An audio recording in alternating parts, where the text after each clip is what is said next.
Virgin Atlantic 787 comes within 10 feet of a drone at Heathrow in near-miss incident.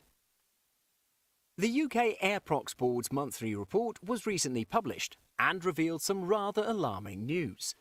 A Virgin Atlantic aircraft arriving from Delhi reportedly came within 10 feet of hitting a drone on approach at London Heathrow Airport. This means that the drone was being flown outside of the legal limits. This event is the latest in a string which see tougher regulations being placed on those who do follow the rules because of those who don't. In fact, just this week, the University of Dayton released a video showing how devastating the effects of a drone strike can be. VS301 was an approach to London Heathrow Airport just before 1600 hours.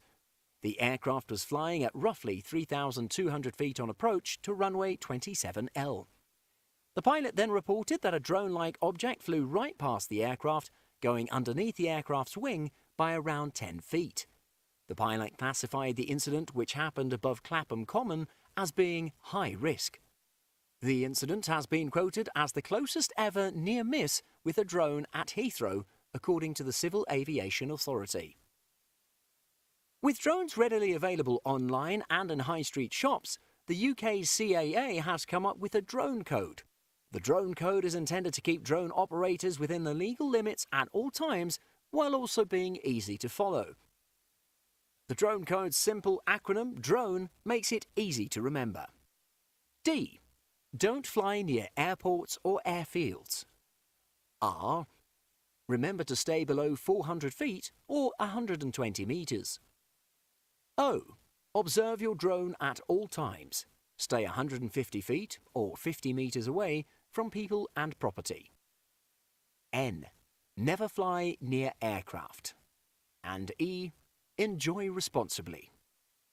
As easy as the drone code is to remember, unfortunately many people are either ignorant of it or careless. Failure to comply with the drone code could see individuals criminally prosecuted. The CAA even states, if your drone endangers the safety of an aircraft, it is a criminal offence, and you could go to prison for 5 years. Unfortunately, prosecutions are rare, as it's hard to find a drone operator once an incident has been reported. Many companies are currently trying to work on systems to disable and identify drones near airports. In fact, many of the larger, more capable drone manufacturers now include special software. This prevents the drones from being flown within a certain range of the airport.